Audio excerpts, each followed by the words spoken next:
मुझे पहले बिल्कुल भी पढ़ाई पसंद नहीं आती थी और मेरे को बस गेम्स खेलने का शौक था। अभी भी है पर अब मेरा मतलब जैसे मैं पहले पूरे-पूरे दिन बस गेम्स ही खेलता रहता था।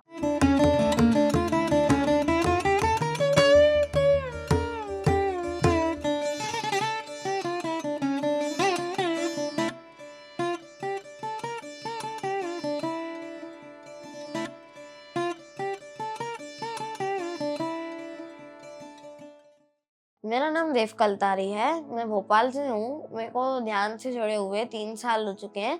मुझे ध्यान से वंदना माँ ने जोड़ा। पहले मैं शिवयोग से जुड़ा हुआ था और मेरे मम्मी-पापा और दादी ने फर्स्ट रेकी, सेकंड रेकी कर रखी है।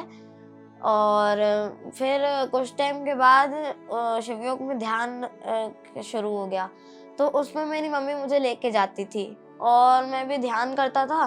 कभी ध्यान नहीं करता था तो मुझे नींद आ जाती थी और फिर मुझे पता भी नहीं चलता था कि ध्यान खत्म होने के बाद ही मेरी नींद खुल जाती थी।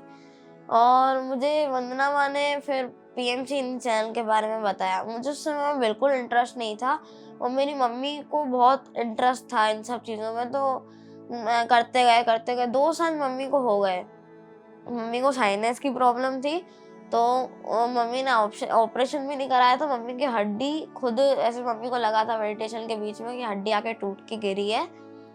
और उस समय के बाद से मम्मी की नाक भी एकदम ठीक है और कभी डॉक्टर ने भी ऐसा कुछ नहीं बोला कि आपको कुछ है। और उसके बाद से मेरे को भी बहुत अच्छा लगा, तो फिर मैंने भी धीरे-धीरे ध्यान शुरू कर दिया। पहले 15 मिनट, फिर आधा घंटा, फिर वंदना माँ ने एक पिरामिड खोला। उसकी ओपनिंग पे दीप्ति मैम आई थी, तो उनने हम लोग को ध्यान कराया था। तो उस ध्यान में हम लोग 2-3 घंटे का ध्यान था। उस 3 घंटे के ध्यान में मुझे पता ही नहीं चला कि मैंने पूरा ध्यान कब कर लिया और पता नहीं मैंने क्या-क्या एक्सपीरियंस किया उस समय पे। और अभी फिर कुछ टाइम बाद यहाँ पे मैं ऋषिकेश में आया हुआ हूँ और यहाँ पे मैं अभी मेडिटेशन कर रहा था कल रात को। मैंने 3 घंटे मेडिटेशन किया। मेरे को बैठते ही पहले तो एकदम ऐसे लगा कि कोई इंसान है, उसको कोई ऐसे फांसी की रस्सी पे 2 लोग ऐसे ऊपर सीढ़ी से लटकाते हुए लेके जा रहे हैं। मेरे को पहले तो बहुत अजीब लगने लगा। मैं मेडिटेशन से उठने आया था, मेरा शरीर काँपने लग गया। मेरे मन में अचानक से थॉट आया कि मैं तो नहीं हूँ। जैसे ही मुझे थॉट आया, अगले पल ही वही इंसान एक दूसरी जगह पे गया था और वही लोग थे जो उनको फांसी दे रहे थे और वो लोग बोले थे कि तुम हमारे 50 करोड़ रुपए कब दोगे? तो फिर थोड़ा और पीछे जाने के बाद पता चला कि मेरा नाम था हेमेंद्र।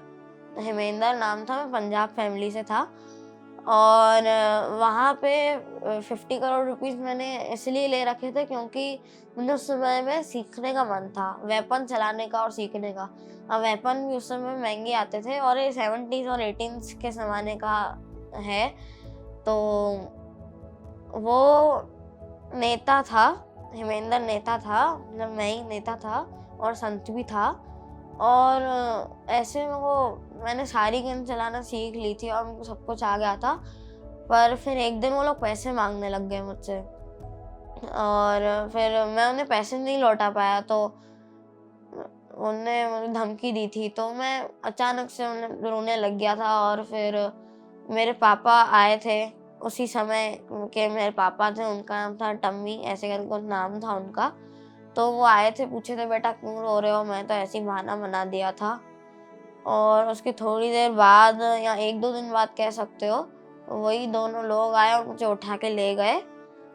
और मेरी उस समय में शादी हो गई थी, तो उस समय मेरी पत्नी का नाम कृष्णम था। तो मेरे 2 बच्चे थे, वो भी ट्विन्स ही थे और एक का नाम था कृष्णा और एक का नाम था किशु। तो किशु लड़की थी और किशा लड़का था। तो ऐसे कहानी चली थी और फिर मेरी बॉडी को उन लोगों ने मारने के बाद बेच दिया था। तो मेरे घरवालों को भी पता नहीं चला कि उसकी बॉडी कहाँ गई, कैसे गई, क्या हुआ और वो ज़िंदा है, नहीं है। काफ़ी टाइम तक 1 महीने बाद घर पे चिट्ठी मिली और उसमें वो लोग आए और उसमें लिखा हुआ था कि ऐसा-ऐसा हो गया है, आपका बच्चा पैसे नहीं लौटा रहा था, तो हमने ऐसा कर दिया है और उन्होंने मेरी बॉडी बेच दी थी।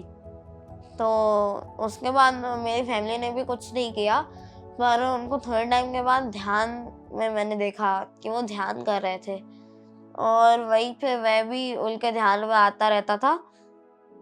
ऐसा कुछ मेरे साथ हुआ और फिर वो लोग भी खुश हो गए और वो ध्यान करने लगे। पता नहीं कैसे उस समय में भी ध्यान होता था, मुझे अभी भी इस बात का विश्वास नहीं हो रहा है। तो वहाँ पे ऐसे वो लोग ध्यान करने लगे, उसके बाद उसके बाद मैं उनको आने लगा और तो ऐसे मेरी फैमिली खुश थी। तो उसके बाद मैं उनको मेडिटेशन में आने लगा, वो काफ़ी खुश हो गए थे और फिर मैंने अपनी वही मास्टर वंदना माँ से पूछा कि माँ मुझे कल ऐसा-ऐसा दिखा।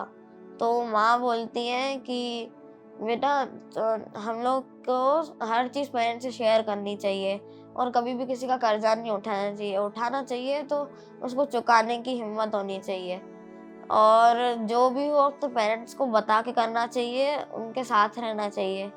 तो मैंने उस बात को एक्सेप्ट किया और आज मैं काफ़ी खुश हूँ और मेडिटेशन करने से पहले मेरा काफ़ी गुस्से वाला बर्ताव था और घर में बहुत लड़ाइयाँ भी चलती थी। फिर धीरे-धीरे सब कुछ अब ठीक हो गया है, सब मेडिटेशन करते हैं। अभी भी कभी-कभी ऐसे थोड़ी-थोड़ी हम भाई-बहनों में लड़ाई हो जाती है, पर वो तो ठीक है और हम लोग काफ़ी खुशी से हम लोग अपना जीवन जीते हैं और अभी हम लोग ने सुंदरम पिरामिड करके भोपाल में खोलने का सोचा है। तो अगर बनेगा तो हम उसके ऊपर भी इस चैनल पे चर्चा करेंगे और हो सके तो आप लोग भी आइएगा। मुझे पहले बिल्कुल भी पढ़ाई पसंद नहीं आती थी और मेरे को बस गेम्स खेलने का शौक था। अभी भी है पर अब मेरा मतलब जैसे मैं पहले पूरे-पूरे दिन बस गेम्स ही खेलता रहता था और कभी किसी गेमर को देखता रहता था, कभी मेरी पढ़ाई खुद हाथ में नहीं आती थी। फिर मेडिटेशन करने के बाद मुझे ऐसे लगने लगा है कि पढ़ाई करनी चाहिए और मतलब मैं अब पढ़ाई भी खुद से ही करता हूँ, खुद के ओन मार्क्स आते हैं मेरे, कोई मुझे पढ़ाता भी नहीं है। और अभी दादू के जाने के बाद तो सब लोग काम में रहते हैं, मैं अकेला खुद ही पढ़ता हूँ। ट्यूशन भी मेरा नहीं लगा हुआ है, मेरे एग्ज़ाम में भी अच्छे मार्क्स आए और मतलब मेरे से और ये बात है कि मैं कभी पढ़ाई को रट नहीं पाता हूँ और मुझे रटना पसंद भी नहीं है। मैं हमेशा उस पढ़ाई को समझता हूँ, जब तक मुझे समझ में नहीं आता है तब तक मैं एग्ज़ाम में भी कुछ नहीं लिख पाता हूँ। तो मतलब बस मेरा यही है कि हर चीज़ को समझ के करना चाहिए और ध्यान के से साथ रहना चाहिए। और हम लोग पहले काफ़ी टाइम पहले जब मैं नहीं था, मेरी बुआ और पापा जब छोटे थे, उस समय में हम लोग नॉन वेजिटेरियन थे। तब मेरी बुआ को मतलब बुआ काफ़ी छोटी थी, मतलब 3-4 साल की, तो उनको इतनी समझ नहीं थी कि मीट क्या होता है, एनिमल्स क्या होते हैं। तो मतलब उनको लगता था कि ये जो भी मीट-वीट और इन सब की जो लोग सब्ज़ी खाते हैं, वो पेड़ पे उगता है। तो थोड़े काफ़ी टाइम के बाद मेरी बुआ ने दादू को एनिमल्स को काटते हुए देख लिया, तो बुआ को बहुत अजीब-सा लगने लगा और बहुत घर में ऐसे लड़ाई सी हो गई थी। तो उस दिन के बाद से हम लोग ने कभी मीट भी नहीं खाया और हम लोग प्योर वेजिटेरियन है, एग भी नहीं खाते हैं और हम लोग की लाइफ में यही बर्ताव आया है कि हमें एकदम खुश रहना चाहिए, मेडिटेशन करना चाहिए, सबके साथ रहना चाहिए, सबके साथ फ्रेंडशिप करनी चाहिए। मैं बस यही कहना चाहूँगा कि आप भी सब लोग पीएमसी हिंदी चैनल से जुड़ें और मेडिटेशन साथ में करते रहें। धन्यवाद। PMC हिंदी बदले जीवन।